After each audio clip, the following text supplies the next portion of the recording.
ना मौसम नारी, तुम सम पुरुष ना मौसम नारी, तुम सम पुरुष ना मौसम नारी, तुम सम पुरुष ना मौसम नारी। एक जगह हम पहुंचे, वहां के सभी जन बोले देखो आप देवी जी, आप जो भी कहना बड़े संभल के कहना, राम कथा यहाँ पे बहुत दिनों से चल रही है और बच्चा बच्चा राम कथा को जानता है, चौपाइयाँ संभल के कहना। हमने कहा जी हमको तो वैसे आती नहीं, जो है सब गुरु कृपा से जो भी आता है। तो कहे कि देखो संभल के कहना। हमने कहा ठीक है। तो हमने कहा चलो देख लेते हैं कितने लोग यहाँ जानते हैं। तो हमने कहा मंगल भवन न अमंगल हारी, मंगल भवन मंगल हारी, मंगल भवन अमंगल हारी, मंगल भवन मंगल हारी। हमने कहा आप सभी जानते हैं तो आगे की चौपाई को पूरा कर दीजिए।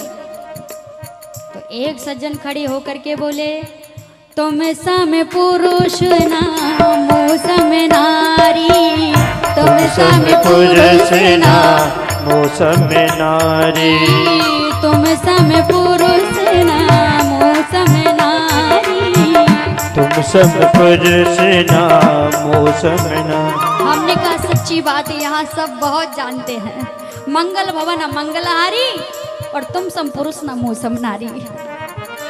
यह संयोग विध रचा विचारी, तुम सम पुरुष ना मौसम नारी। यह संयोग है, बड़ा संयोग से भगवान से कहा विवाह कर लीजिए। भगवान ने कहा कर। देखो भगवान बोले विवाह तो कर लूं, लेकिन हमारा तो हो गया है, इनके पास जाओ। श्री राम जी क्या कह रहे, इनके पास जाओ। इनके पास बोले हाँ ये लक्ष्मण जी, ये हमारे लघु भ्राता हैं, लघु भ्राता हैं और लघु भ्राता का अभी उनसे पूछो। क्या श्री राम जी कह रहे हैं कि इनका विवाह नहीं हुआ है? श्री राम जी क्या कह रहे हैं? श्री राम जी तो कहना चाहते हैं, एक दो मित्र थे, एक रामू और एक श्यामू। रामू और श्यामू, रामू के मन में आया जलेबी खाएं। सुबह सुबह की बड़ी कड़क कड़क जलेबी बन रही थी, मन में विचार आया कि जलेबी खाऊंगा जलेबी खाऊंगा, लेकिन सोचा जेब में तो पैसा नहीं है, जलेबी खाएंगे कैसे? तो जाकर के सीधे बोला महाराज जलेबी दो। जलेबी कितनी चाहिए? बोले 10 की दे दो। 10 की जलेबी ली, खा रहा था। श्यामू ने सोचा कि इसके पास तो पैसे ही नहीं थे, खा कैसे रहा? सोचा कि चलो जैसे जे खा रहा वैसे हम भी खा लेते हैं। बोला भैया हमको भी जलेबी दो। कितनी? बोले 10 की। जलेबी जब खा के निपटा, श्यामू से कहा पैसा। श्यामू ने कहा दिए तो हैं आपको, आते ही साथ 10 रुपए दिए। उसने कहा दिए ही नहीं। श्यामू ने कहा दिए हैं, कैसे नहीं दिए? अरे बोले नहीं, लोगों की भीड़ जम गई। बोली ये रामू जो है, रामू झूठ नहीं बोलता है, रामू तुम बताओ। रामू बोला कि अब हम क्या करें, अब हमको तो ये लगता है कहीं मेरा 10 का नोट ना भूल जाए श्यामू के चक्कर में। हमारा भैया याद है। बोले तुम्हारा तो याद है, तुमने दिया है। रामू बोला बात बन गई, चलो अच्छा रामू तुम बताओ, श्यामू ने नोट दिया था 10 का? रामू ने कहा भगवान की कसम खा के कहता हूं, जैसे मैंने नोट दिया 10 का, वैसे ही इन्होंने 10 का नोट दिया। मतलब ना मैंने दिया और ना श्यामू ने दिया। पर उसने सोचा कि मेरी ही बुद्धि में कुछ गड़बड़ी है। राम जी झूठ नहीं बोल रहे हैं, राम जी कह रहे हैं जैसा मैं हूं वैसा ही। एक काम करो, इनसे पूछ लो अगर ये तैयार हो जाए। लक्ष्मण जी को इशारा किया, लक्ष्मण जी लकड़ियां काट रहे थे, इशारा किया। लक्ष्मण जी बोले देखो विवाह करने के लिए पहले सजना पड़ता है। बोली बिल्कुल सजा दो, हमको सजना नहीं आता। अच्छा ठीक है, सजाया। राम जी जानते हैं ये अपने देश की नहीं हो सकती, ये विदेशी होगी, क्योंकि हमारे यहाँ पहले नारी नहीं बोलेगी, पुरुष बोलेगा। विवाह करना चाहते ये नारी बोल रही है, तो ये हमारी नारी है।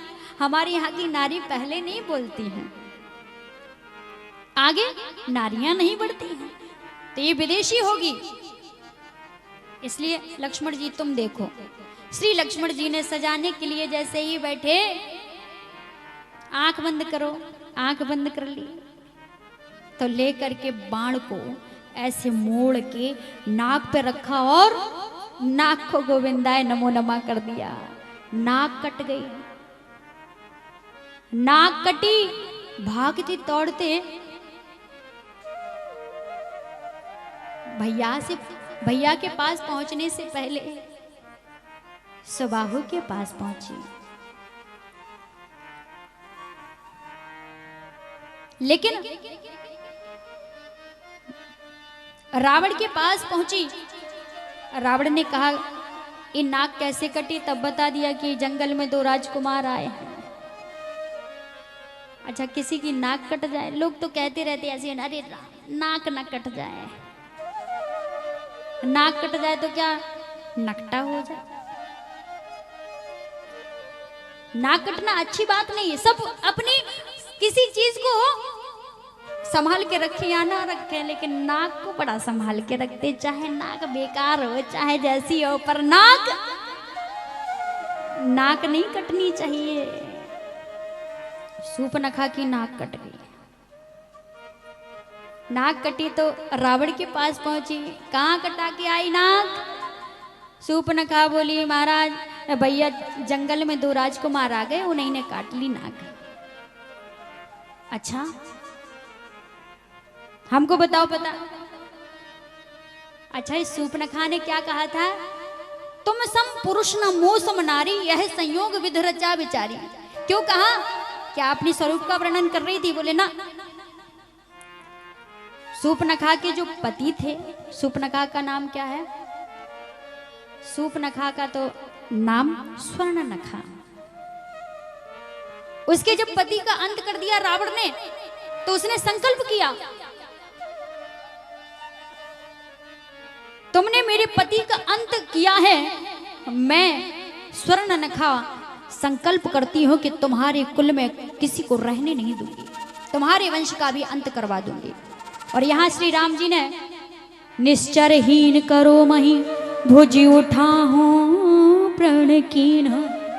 श्री राम जी ने भी संकल्प किया, निश्चरहीन करो महे। वहां सूर्पनखा ने भी तो कहती है, तुम सब ये संकल्प करने वाला तुम्हारे जैसा कोई पुरुष नहीं है और मुझ समान कोई नारी नहीं है। दोनों मिल जाएंगे ना, यह संयोग विधि रचा विचारी। अगर दोनों मिल जाएंगे ना तो काम में आसानी हो जाएगी, ज्यादा मेहनत नहीं करनी पड़ेगी। राम जी बोले ठीक है, तो फिर शुरुआत कर दी जाए। लक्ष्मण जी ने नाक काटी। हरण करने के लिए रावण ने साधु का वेश बनाया, क्योंकि संसार में आज हमारे भारत देश में साधुओं पर ज्यादा भरोसा किया जाता है। रावण ने कोई और स्वरूप बना लेता, पर नहीं, काय का स्वरूप बनाया? साधु का स्वरूप। साधु का स्वरूप बना करके, क्योंकि माताओं का ज्यादा विश्वास होता है, साधु घर में आवे तो हमारे भैया तो कहते हैं अरे हट्टे कट्टे हो, कुछ कमा के खा नहीं सकते, काम किया करो। पर मैयाएं कहती चिंता मत करो बाबा, हमारे घर में बस आशीर्वाद दो, अच्छा रहे हमारे घर में, सब बढ़िया बने, बस आशीर्वाद दे दो, आपको जो चाहिए घर का सब दे देंगे। तो मैयाएं जिससे ज्यादा प्रभावित होती हैं वही वेश बना करके चलते हैं, साधु का वेश बना करके चले। लेकिन साधु का वेश बनाने से पहले काम इतनी आसानी से होने वाला नहीं है। राम लक्ष्मण रक्षा करने वाले, तो राम और लक्ष्मण को पहले बाहर निकालना पड़ेगा। तो किसके पास पहुंचे? मारीच के पास।